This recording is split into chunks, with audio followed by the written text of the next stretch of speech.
মাজার।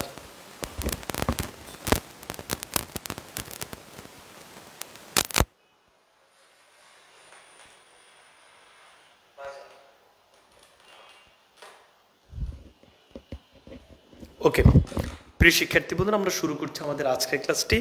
আমরা ছিলাম হচ্ছে 14 নম্বর টেকনিকে, তাই না? সবাই লেখো 14 নম্বর টেকনিক। ঠিক আছে, এবার ঠিক আছে।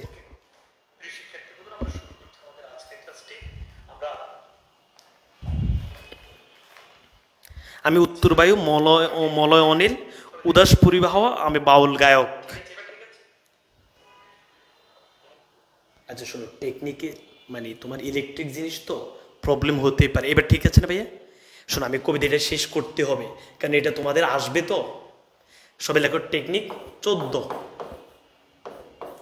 আমি উত্তর বায়ু, মলয় অনিল, উদাস পরিবে হাওয়া, আমি পথিক কবির গভীর রাগিনী, রেণুবিনে গান গাওয়া।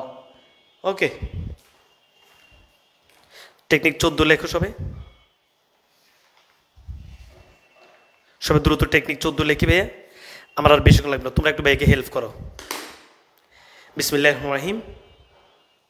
আমি উত্তর বায়ু, সবাই 14, আমি উত্তর বায়ু, মলয় অনিল, উদাস পূর্বী হাওয়া। ঠিক আছে, উত্তর বায়ু, মলয় মানে আমি উত্তর বায়ু, মানে আমি উত্তর দিকের বায়ু। কি জানো বিদ্রোহী বুঝতে,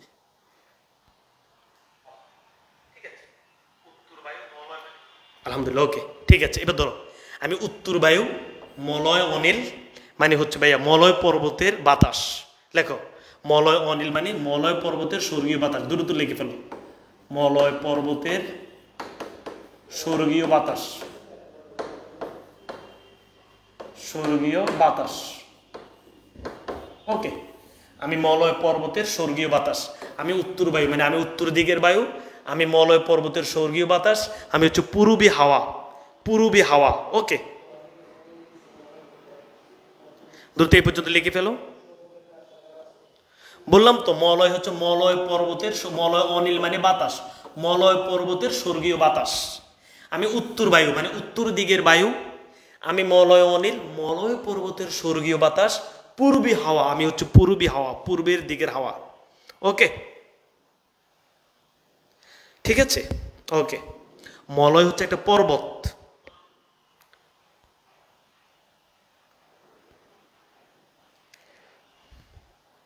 ওকে হয়েছে। ধর ভাইয়া, আমি পথিক কবির গভীর রাগিনী, বেনু বিনে, বেনু বিনে। এখন আমরা এই সবগুলোর অর্থ বুঝবো। দেখছো কত কষ্ট এটা পড়াইতে। এই রাগিনী মানে হচ্ছে সরু, লেখা পেল ভাইয়া, রাগিনী মানে হচ্ছে সরু। বেনু বিনে, বেনু হচ্ছে বাঁশি, বিনে হচ্ছে বাদ্যযন্ত্র।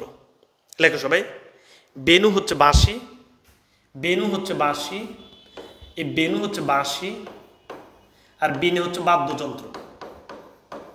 তো কবি বলতে চাচ্ছেন, আমি উত্তর দিকের বায়ু, মলয় পর্বতের স্বর্গীয় বাতাস, আমি হচ্ছে পূর্বী হাওয়া। আমি পথিক কবির, পথিক কবির একজন বাউল, বাউল, পথিক কবির হচ্ছে বাউল। ওকে, বাউল।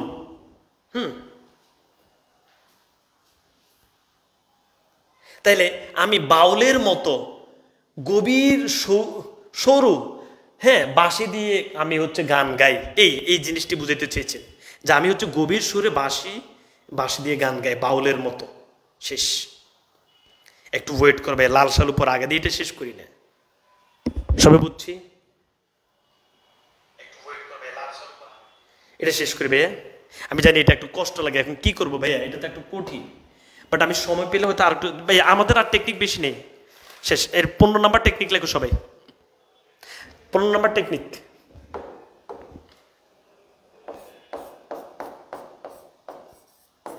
আমি আকুল নিদাগ তিয়াসা, আমি রৌদ্র রুদ্র রবি, নিদাগ তিয়াসা, রৌদ্র রুদ্র রবি। ওকে, সবাই লিখে ফেলি। বিসমিল্লাহির রহমানির রহিম। ওকে, নিদাগ মানে হচ্ছে গ্রীষ্ম। দ্রুত লিখে ফেলবে, দ্রুত দ্রুত ভাইয়া।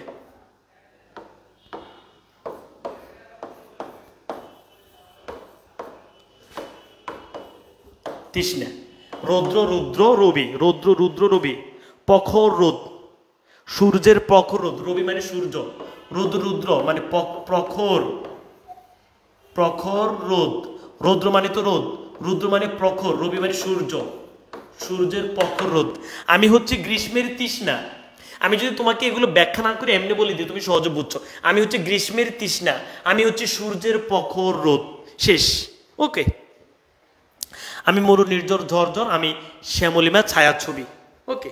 সবুজের মতো, মরু নির্ঝর মানে মরুর ঝর্ণা, আমি মরু নির্ঝর মানে আমি হচ্ছে মরুর ঝর্ণা, লিখে ফেলি ভাইয়া, মরুর ঝর্ণা ভাই লিখে ফেলি, আমি মরুর ঝর্ণা, আমি মরু নির্ঝর, আমি মরুর ঝর্ণা, আমি শ্যামলিমা ছায়াছবি মানে আমি সবুজের মতো, শ্যামল মানে সবুজ, সবুজের মতো, সবুজের মতো। ওকে, শেষ। আর দুইটা টেকনিক আছে ভাই, আর দুইটা টেকনিক। ওকে। আমি মরু নির্ঝর, মরুর ঝর্ণা। তাহলে ভাইয়া শুনো, একদম সহজ। কাজী নজরুল বলতেছেন এই আমি ইংরেজদের জন্য হচ্ছি গ্রীষ্মের তৃষ্ণা, আমি তাদের জন্য হচ্ছি সূর্যের প্রখর রোদ, এরপর হচ্ছে আমি মরু ঝর্ণা। ঠিক আছে, এই ওকে। এরপর হচ্ছে 16 নাম্বার টেকনিক ধরো। আর ভালো লাগে না, লাল সালু ধরবো, ধরো ভাইয়া 16 নাম্বার। 17 আর ভাইয়া আর দুইটা টেকনিক, শেষ। 16 নাম্বার টেকনিক ধরো।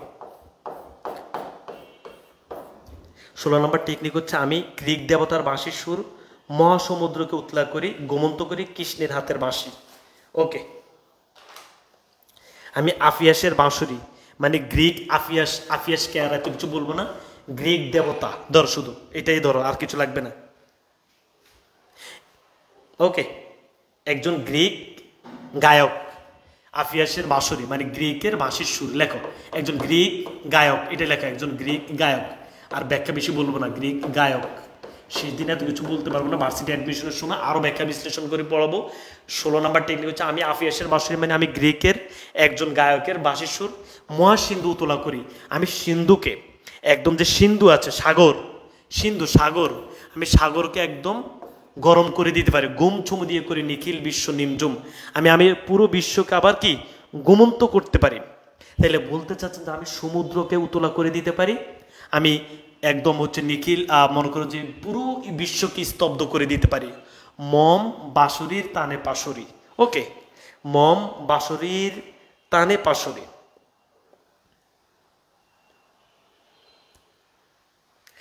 মম মানে আমার বাঁশির সুরে, পাশরি মানে সব ভুলে যায়, তানে মানে সুরে, পাশরি মানে সব ভুলে যায়, আমার বাঁশির সুরে সব ভুলে যাবে সবাই। বাঁশির মম মানে আমার বাঁশির সুরে সবাই সব কিছু ভুলে যাবে। তাহলে টেকনিক 16 একটু খেয়াল করো।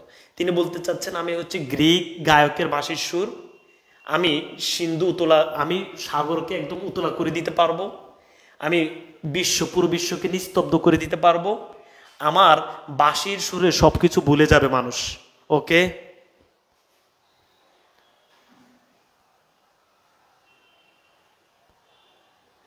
ওকে হয়েছে বলো ভাইয়া?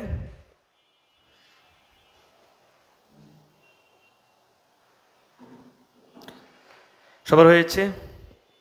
ঠিক আছে। বিদ্রোহ অনেক কঠিন না, কি করব বলো ভাইয়া? আমি শ্যামের হাতের শেষ, আমি শ্যামের হাতের বাঁশুরি, শ্যাম মানে কৃষ্ণ, বাঁশুরি শ্যাম মানে কৃষ্ণ, এটাই জানো যে আমি ভাইয়া আমি শ্যাম, শ্যাম মানে কৃষ্ণ, আমি কৃষ্ণের হাতের বাঁশি। ভাই তোমাদের এখানে কিন্তু অনেকে আছে যারা খুবই ভালো করে পড়তে চাচ্ছেন, শেষ। আর একটা টেকনিক, আমি কৃষ্ণের বাঁশি, শ্যাম মানে কৃষ্ণ, আমি কৃষ্ণের বাঁশি। ওকে। আমি কৃষ্ণের বাঁশি। ওকে, ঠিক। সর্বশেষ যেটি তুমি দেখবা সেটা একটু দেখো ভাইয়া। আমি রুশে উঠে যাবে ছুটি মহাকাশ ছাপিয়ে, আমি যেদিন গরম হব, সুন্দর করে। সর্বশেষ 17 নম্বর টেকনিক ধরো, এটাই হচ্ছে আমাদের শেষ টেকনিক, বুঝছো? আমি বলছি ভাইয়া আমি বেস্ট বলতে পারিনি যেহেতু সময় কম। আমি রুশে উঠে যাবে মহাকাশ ছাপিয়ে মানে আমি গরম হলে সব কিছু শেষ হয়ে যাবে, সপ্ত নরক হাবিয়া দোজক নিভে যাবে, নিভে যায় কাঁপিয়া, আমার বয়ে 7 নরক কাঁপে। ওকে। আমি বিদ্রোহ বাহী নিখিল অখিল ব্যাপিয়া, আমি পুরো মানে বিশ্বব্যাপী আমি বিদ্রোহ করতে পারি। একদম সহজে বলে দিচ্ছি ভাইয়া। আমি পরশুরামের এইটা তোমাদের এমসিকিউ আসবে, এই দুইটা হলে আর কিচ্ছু লাগবে না। পরশুরামের কুঠার, পরশুরাম নামে একজন ছিলেন, তিনি কুঠার দিয়ে যুদ্ধ করেছেন, শেষ। আর ব্যাখ্যা বিশ্লেষণ করলাম না। আর বলরাম যিনি, তিনি হল দিয়ে, হল হল মানে হচ্ছে লাঙ্গল, স্কন্দ মানে কান্ত। এই দুইটা জিনিস মনে রাখবা, এই দুইটা জিনিস বলা। আমি পরশুরামের কুঠার, পরশুরাম যিনি ছিলেন ইনি কুঠার দিয়ে যুদ্ধ করেছেন, আর বলরাম যিনি ইনি হল, হল মানে লাঙ্গল দিয়ে যুদ্ধ করেছেন, শেষ। সর্বশেষ যে লাইনগুলো আছে, তিনি বলতে চাচ্ছেন বিশ্বে যখন শান্তি ফিরে আসবে তখন আমি আমার সব কিছু বন্ধ করে দিব। এই এবার আমি তোমাদেরকে আর টেকনিকগুলো আর একবার বললে আমার মনে হচ্ছে তোমাদের একদম সহজ লাগবে। বিদ্রোহী যারা নোট করেছো, অনেকের কাছে বিরক্ত লাগতেছে আমি জানি, কিন্তু ভাই এটা পড়তে হবে, কিচ্ছু করার নেই। সবাই বিসমিল্লাহ পড়ে একবার তাকাও আমি কি বলেছি। প্রথম আমি বলেছি, সবাই ধরো, আমার মাথা উন্নত উঁচু, উচ্চতা থেকে হিমালয় মাথা নিচু করে, শেষ। 2 নম্বরে বলেছি আমাকে দমন করা যায় না, আমি বিনয়ী নই, আমি হিংস্র, নটরাজ, সাইক্লোন, ধ্বংস। আগামীকালকে প্রশ্ন আসলে, পরশু প্রশ্ন আসলে এই কথাগুলো দিয়ে মূল কথা বলবো, আগে দিয়ে এই কথাগুলো শুনো, যে আমার মাথা উন্নত উঁচু, উচ্চতা থেকে হিমালয় মাথা নিচু করে, আমাকে দমন করা যায় না, আমি বিনয়ী নই, হিংস্র, নটরাজ, সাইক্লোন, ধ্বংস। এগুলো মনে রাখতে হবে।